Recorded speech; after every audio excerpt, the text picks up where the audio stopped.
The Montreal Expos managed to survive from 1969 until 2004. But what ultimately caused them to fail and eventually move to Washington? Let's find out.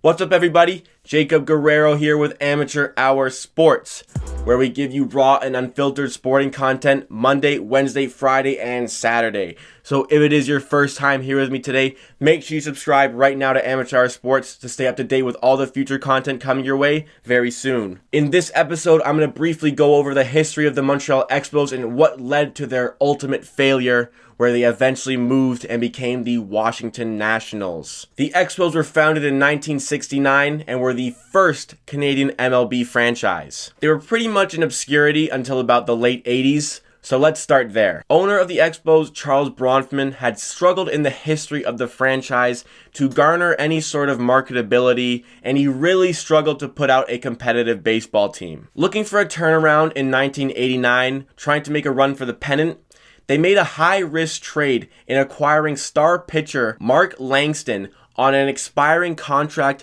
in exchange for 3 pitchers. This set of pitchers included future Hall of Famer Randy Johnson. The trade, however, did help out the Expos because they had the best record in the NL East at the All-Star break. However, they faded off near the end of the season, eventually finishing 81-81, and Mark Langston did not re-sign at the end of the season, and he became a free agent. The Expos, having lost their rental player outside of the playoffs looking in, finishing 4th in the NL East, people were enraged, and Bronfman was forced to sell the Expos. However, selling a franchise with poor marketability proved to be an impossible task, and it took team president Claude Brochu leading a buying team to sell the franchise. Claude Brochu organized about 11 different companies into funding the purchase of the Expos. This included Bell Canada and Loblaws. These businesses, however, made it clear that this was a mere charitable donation and not to expect any funding in the future for the Expos. This is very important for later. The Expos struggled for a few years, but with some uncharacteristically good trading and some great drafting, they laid down a solid foundation for the future. Let's fast forward now to 1994. The second Canadian MLB franchise, the Toronto Blue Jays, were coming off back-to-back World Series titles in 1994. Maybe this was a turning point for Canadian baseball. The Expos were candidates for the NL East title in 1994, but their task proved to be harder when the MLB shifted the makeup of the league. They switched over the Atlanta Braves into that division. The Atlanta Braves were one of the most formidable teams in baseball at the time, which made the task of winning that division even harder for the Expos, who had already struggled in the past. The Expos fell behind the Braves early, but started surging towards the All-Star break, beating Atlanta 2 out of 3 games in a series, and also winning 5 games on the road in a row leading into the All-Star break. On the back of that win streak, they were first in the NL East at the All-Star break. And the team started surging after this point.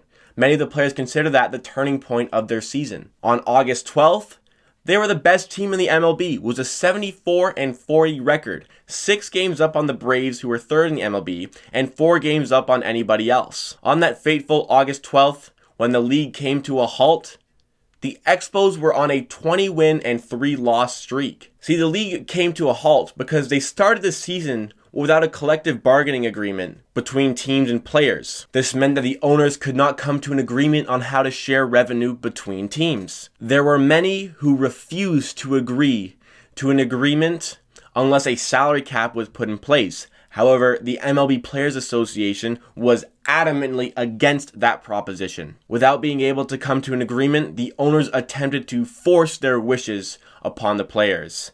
This caused the players to walk out on that day, August 12th. There was an optimistic belief that the MLB would be back underway in early September, and the players thought the strike would only last for 1 month. However, after a full month of dead-end negotiations, the rest of the 1994 MLB season was canceled, and we are forever left with Montreal Expos having the best record in the MLB at the time of cancellation. The Montreal Expos, who had struggled so much throughout the course of their history, had thought that maybe, just maybe, this could be their year. But they would still have the same players for next season. They could just simply carry on where they left off and make another World Series push, right? Wrong. 8 months later, the strike ended. And by ruling of the United States Federal Court, there was an implementation that a strong revenue share was a necessity for all of the MLB franchises. The Montreal Expos were notorious for being a very cheap franchise, and they already had the second lowest payroll in the MLB at the time, but they could not survive off of profits due to the lack of marketability with the franchise. In short, the poor got poorer, and the Montreal Expos were forced into a wholesale of their player products. They traded away each and every one of their stars or let them walk in free agency by the end of the next year. It was said that the organization would have lost over $25 million had they not gone into a fire sale of all their player assets. This would not have been sustainable, as the Expos would have virtually been bankrupt going into that much of a loss for 1 year. The biggest problem with the fire sale was that time was not of the essence. The strike took 8 months. And the Expos realized that in a quick amount of time, they had to save up a lot of money. All of the trades for their star players had to be done before the payroll was announced for that 95 season. As a result of this quick time frame, they could not leverage any of the trades and virtually got nothing in return for all of their star players who had made them World Series favorites. Thus began the decline of the Montreal Expos. As you could probably imagine, fans would not be very happy when you trade away their star players. They would be even less happy when you get nothing in return for those star players you traded away. And they would be even less happy when the team starts to suck. And the Expos did in fact suck in 1995 as they finished dead last in the NL East division. Average attendance fell by nearly 6,000 to just over 18,000 fans per game. This was only the beginning for a team who had struggled from a marketing standpoint throughout their history. They could no longer leverage fan involvement with a competitive team, and they would never see an average of 20,000 fans a game again. Fans will always wonder what could have been if the team had kept together for that 1995 season, or if the strike had never happened and they had gone for the World Series in 1994, or what if the owners had decided to invest more money into the team when they needed it most for the 1995 season, after they made it clear that they would not invest any more money? Or what if the owners just took the $25 million loss in hopes of long-term profit? It was a very competitive team. Those are questions we will never have the answer to. Other MLB teams began to rise in attendance, where the Expos began to fall. Then, all of a sudden, maybe a turning point for the better. In the 1996 MLB season, the Expos were pretty competitive and finished 88-74. Was this a turning point? Were they on the road to the better now?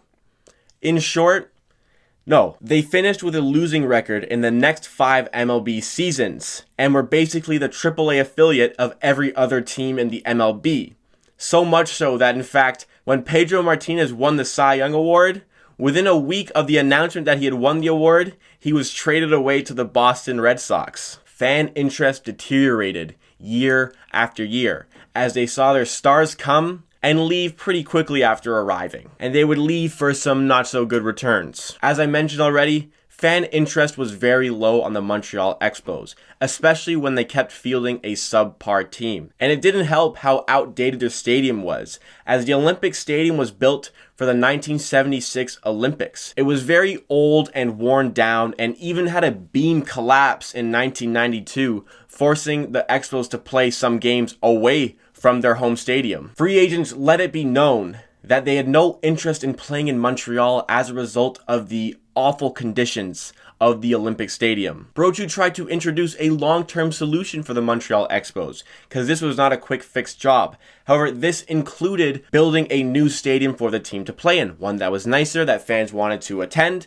and one that maybe players would want to play in. But convincing the Montreal public to fund a new stadium when they weren't even done funding the Big O that was built for the 1976 Olympics was no easy task, and they ultimately failed and got rejected by the government, and therefore could not build a new stadium. Fun fact, the Montreal public did not finish funding and paying off the Big O until 2006. And I think even still today, they are still trying to pay off part of that 1976 Olympics, which was ultimately disastrous for the city and left a huge cloud over them for 30 years. In 1998, fan attendance fell to under 11,000 a game and stayed at that level for the next 5 seasons. In this span, however, there was a sole bright spot as Vladimir Guerrero turned into an all-star and one of the MLB's stars, but he, along with every other Montreal Expos star, was eventually traded. Brochu was replaced after the 2000 season, after the Montreal press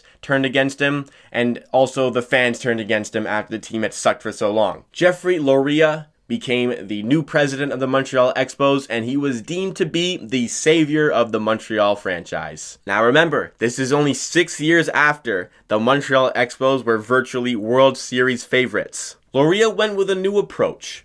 He found some new owners to put money into the franchise, and he also evoked a system in which he could pull more funding from these businesses that took stakes in the franchise, and in exchange, he would give team equity. This is something that Brochu never had in his tenure as Montreal president, and had he had something like this involved for the 1995 MLB season, well then maybe they wouldn't have had to trade away all of their star players after the strike. Even with the approach to build a winning team quickly, by spending a ton of money to try and convince players to come play for you, you still ultimately need the player to want to play in Montreal. This is something that Loria did not possess, as people still didn't want to play in the Olympic Stadium. Also, the franchise was a mess. Why would anybody want to go there? The team thus could not improve, and average fan attendance fell to under 8,000 fans per game. A few years later, Loria, realizing that the Expos were a lost cause, sold the team to the MLB.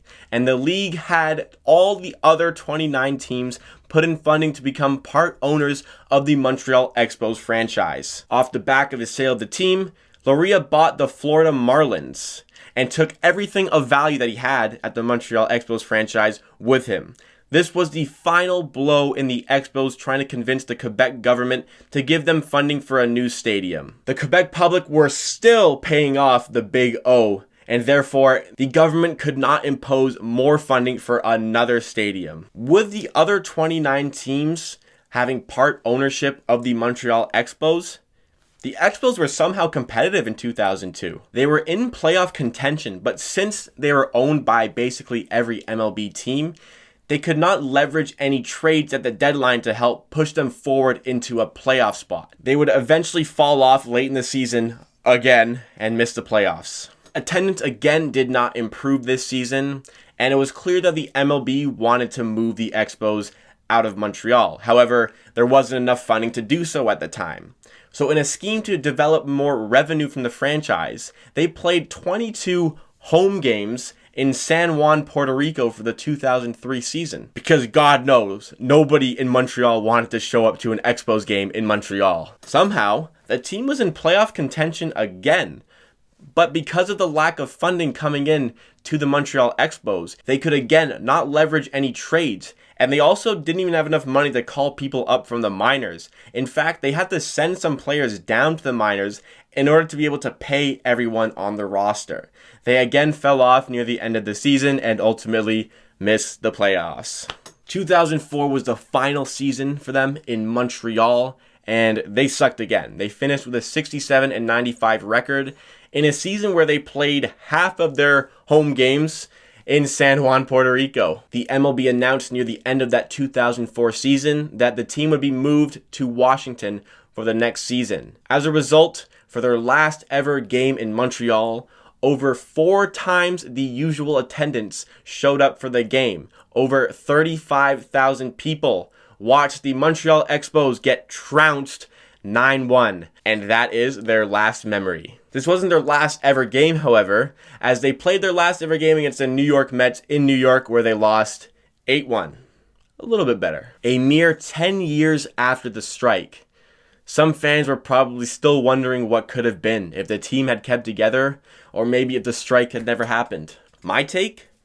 The Montreal Expos doomed themselves to failure through poor marketing strategies throughout their history. That was the reason they could not sustain themselves after the strike. People are even quoted to have said that they couldn't even find anywhere in Montreal to buy Expos gear, even in the 90s. People who took cabs to the game had taxi drivers who didn't even know where the entrance to the stadium was. How is a team supposed to survive when the owners can't make anybody care about them? Not the fans, not players. We will never ever know what could have been with the Montreal Expos, and that is how it will remain. That is the story of Montreal baseball. Thank you for watching. If you liked the video, be sure to like and subscribe to Amateur Hour Sports right now so you stay up to date with all the future content. And don't forget to hit that notification bell so that you never miss an episode. At the end of the day, I believe what I say, and if you disagree, that's okay.